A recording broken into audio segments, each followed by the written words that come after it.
Good morning, everyone. I'm Dr. Rachel Goh, and welcome to our online lecture on assessment feedback. Today, as we focus on assessment feedback, I would like to begin by looking at assessment feedback and achievement emotions. I'd like to share a story, a children's story about feedback to illustrate the two concepts, achievement emotion and its connection with feedback. In this story, you'll be introduced to the character RJ, a little boy who learns how to accept criticism and compliments the right way. Last night, I had to go to parent-teacher conferences. I have no idea why I had to go. I'm not a parent or a teacher. RJ, said my teacher as we all took a seat, having you as my student is such a great treat. Who? Me? You're doing such a great job when it comes to spelling, and I'm very impressed with your storytelling. You are? You're also keeping your desk a whole lot neater. And at our school play you were an excellent greeter. I was? RJ, when it comes to your math, I just can't say enough. You're one of my best. You know all the right stuff. I do? We do need to talk about a few things. Sometimes your voice isn't as soft as it seems. I know it's hard for you to stay in your seat, but work time's the wrong time to try out your feet. Feel that you still waste way too much time. Let's work on your focus so that you can shine. When my teacher's words went into my head, I started to think about what she said. I had no idea what to say back to her. Then all of my words just turned into a blur. But I'm not the only one who talks in class. I stay in my seat more than I used to, and I do focus. You just don't notice. Just then, my mum reached over and tapped me on the knee under the table. That's her signal for, RJ, stop talking. So I did. When we got home that night, my parents made me sit at the kitchen table with them so we could talk about my conference. RJ, my mum said, your teacher gave you some really nice compliments tonight. Why didn't you just tell her thank you? When my teacher's words went into my head, I started to think about what she said. I had no idea what to say back to her. Then all of my words just turned into a blur. RJ, when somebody gives you a compliment, the best thing for you to do is to look at the person, use a nice pleasant voice, and simply say thank you. Knowing the power of a compliment and learning how to accept praise can make you better and more successful in life. Then, RJ, my dad said, your teacher gave you some great constructive feedback on how you can do better, and you sort of started to argue with her. But Dad, when my teacher's words went into my head, I started to think about what she said. I had no idea what to say back to her. Then all of my words just turned into a blur. Are some of our students like RJ? They don't know how to accept compliments and they struggle with not being defensive when it comes to receiving critical feedback. Achievement emotions are defined as emotions that are directly linked to academic learning. And as seen in the story, it can manifest in less than positive feelings of anger and anxiety.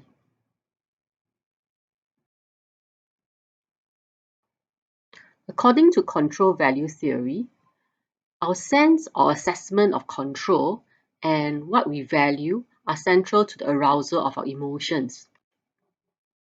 And feedback is understood as one of the precursors of achievement emotions. So it pays to pay attention to our feedback practice in the classroom. Recall the recent episode when you received written feedback about your work. How did you feel about receiving those feedback comments? Go to menti.com, use the code to indicate your response. You can get a link to see the voting results by keying in your email. This gives you a sense of the different emotions students may experience when reading feedback comments and how pervasive certain of these emotions may be. Pause here now to log in your response.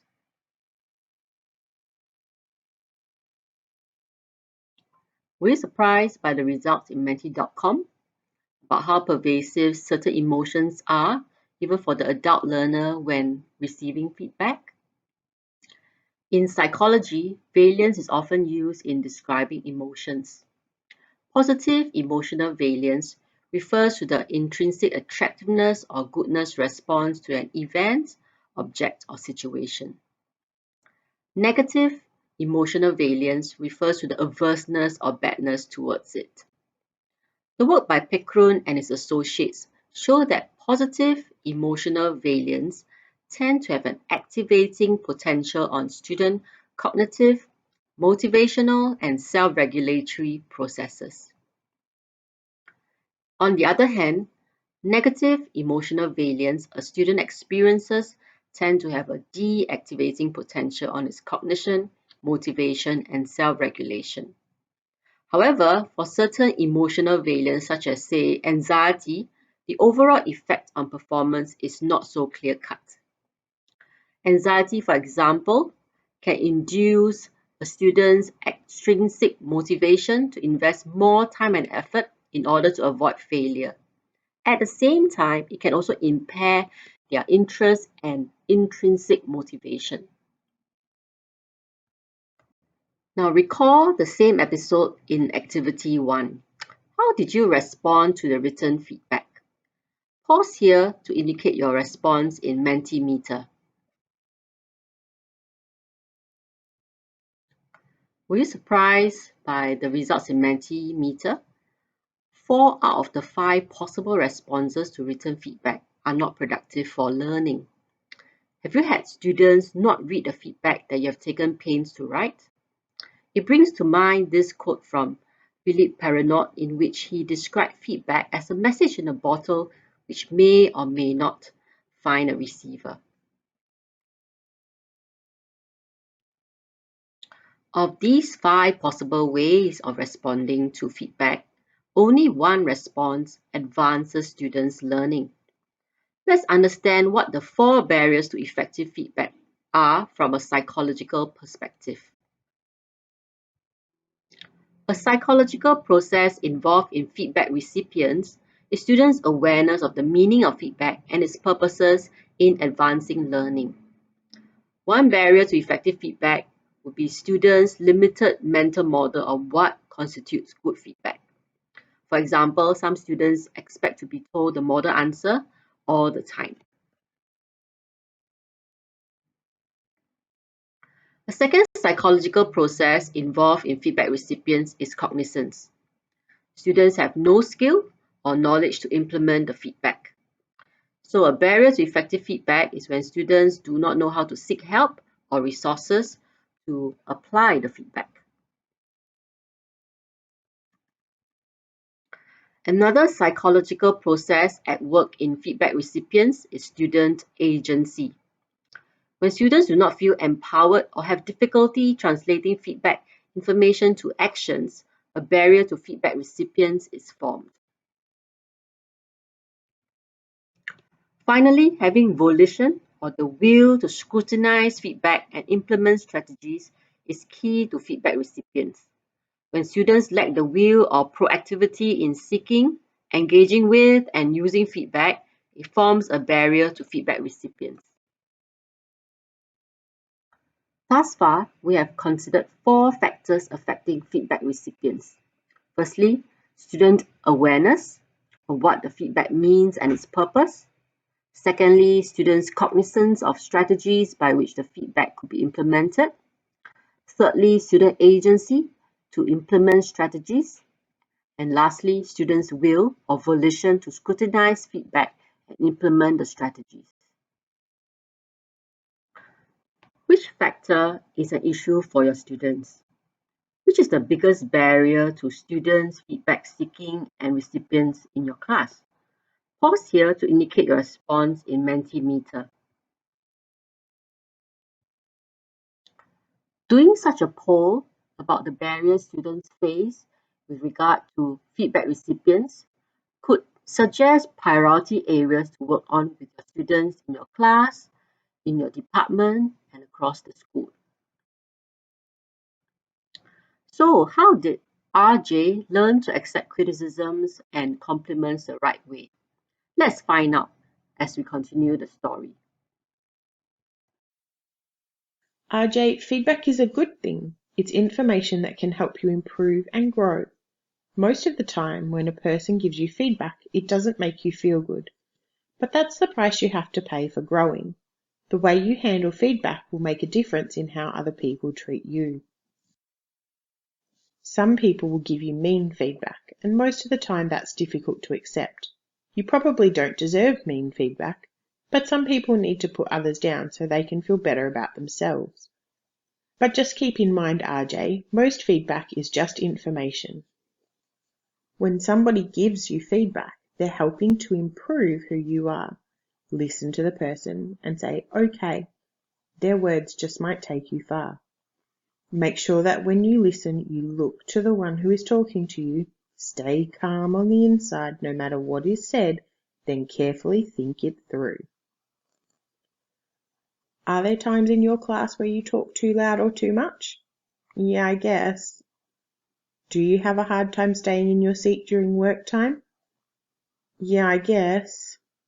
Do you need to focus more in class so you don't waste your time? Yeah, I guess. Well, RJ, I think your teacher was giving you great feedback.